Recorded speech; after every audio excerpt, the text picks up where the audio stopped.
In August 1281, the storm that history remembers never gathered over the waters off Kyushu, and a Mongol army of more than 100,000 stepped ashore unopposed. For weeks, the defenders of Japan had watched the horizon fill with sails. Kublai Khan, grandson of Genghis Khan and emperor of the Yuan dynasty, had completed the conquest of the southern Song 2 years earlier, in 1279, and he had turned the full weight of his empire toward the islands that had defied him. His first attempt, the Bunei campaign of 1274, had ended after a single day of fighting near Hakata Bay, the Mongols withdrawing to their ships. This time he sent two fleets, the Eastern Route Army of roughly 40,000 men out of Goryeo, and the far larger Southern Route Army of about 100,000 sailing from the Chinese port of Quanzhou. In our history, a typhoon shattered that armada and entered legend as the Kamikaze, the divine wind. In this alternate timeline exploration, we examine what could have happened and why the real history unfolded differently. So in this telling, the season turns mild. The Eastern Route Army, which had already raided Tsushima and Aiki and tested the defenses of Hakata Bay, waits off Takashima Island as the delayed Southern Route fleet finally arrives. The two armies complete their rendezvous. Over several calm days, they ferry men, horses, and supplies onto the beaches of Kyushu. There is no single great battle on the water. There is only the slow, methodical landing of the largest seaborne army the region has ever seen.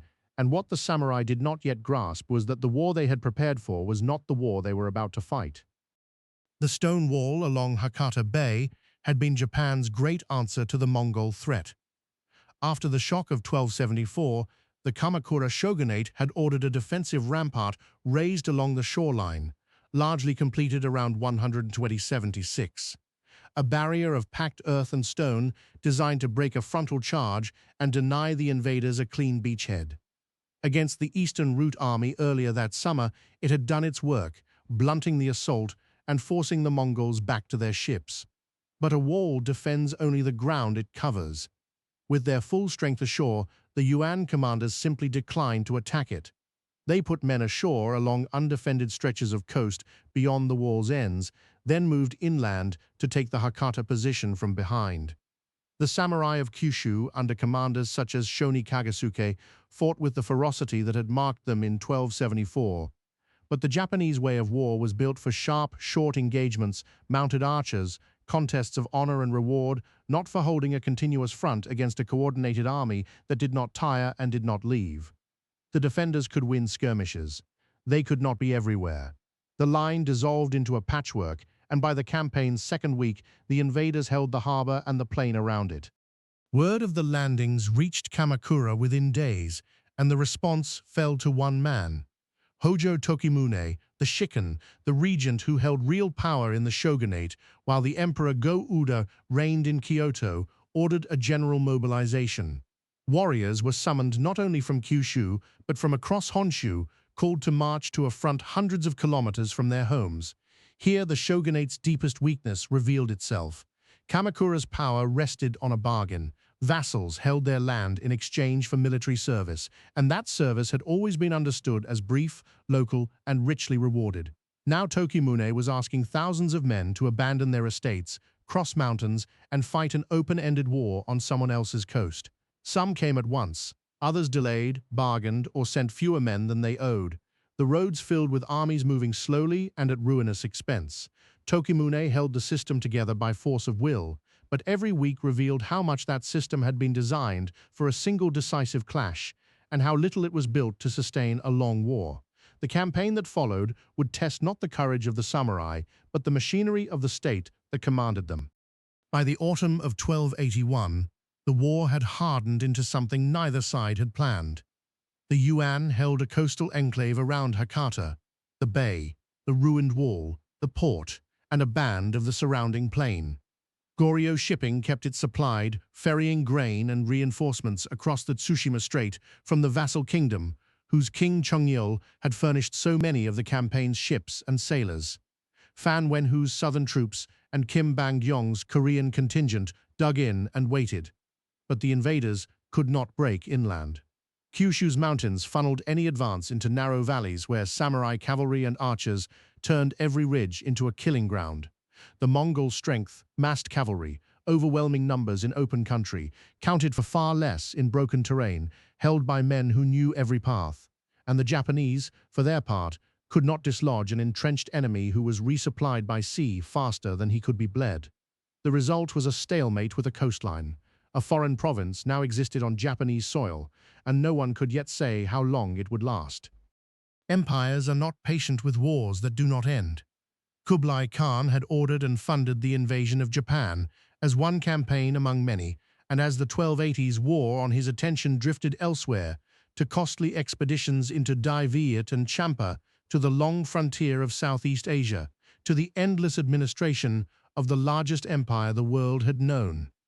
A deadlocked enclave on a distant island offered him no glory and no plunder, only a bill.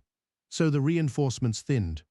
The fleets that had once carried 100,000 men now carried replacements and grain, and fewer of those each year. When Kublai Khan died in 1294, the enclave passed to successors who had never seen it and had little reason to care.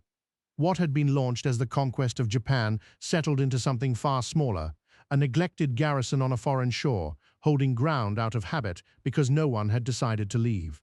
The great invasion had not failed. It had simply been forgotten by the man who ordered it.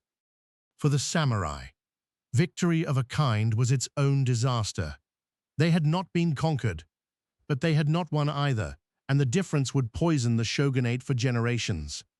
Kamakura's vassals fought for land. Reward normally came from estates confiscated from a defeated enemy, parceled out to the warriors who had earned it. A defensive war against a foreign invader produced no such spoils. There were no enemy estates to seize, only a stubborn enclave that could not be taken, and years of service that emptied a man's fields while he was away. The grievance had a face. Takazaki Suenaga, a minor samurai who fought the Mongols and rode all the way to Kamakura to demand recognition, is remembered in our history for the Moko Shurai Ekotoba scrolls he commissioned. In this timeline, his complaint becomes the complaint of an entire warrior class, years given, blood spilled, and almost nothing granted in return. Resentment toward the Hojo deepened into something structural. The shogunate, unable to pay loyalty in land, began to pay in coercion instead, demanding service it could no longer reward, and ruling a warrior class that increasingly served only because it was made to. And then there was the storm that never came. In our history, the typhoon that wrecked the Yuan fleet became the Kamikaze, the divine wind, and around it grew one of the most powerful ideas in Japanese culture, that the islands themselves stood under heavenly protection, that the gods would intervene when the nation was threatened. The retired Emperor Kamiyama had sponsored prayers at the great shrines for exactly such deliverance, and when deliverance came, the shrines could claim their prayers had been answered. In this timeline, there is no such claim to make. The invader was not turned back by heaven.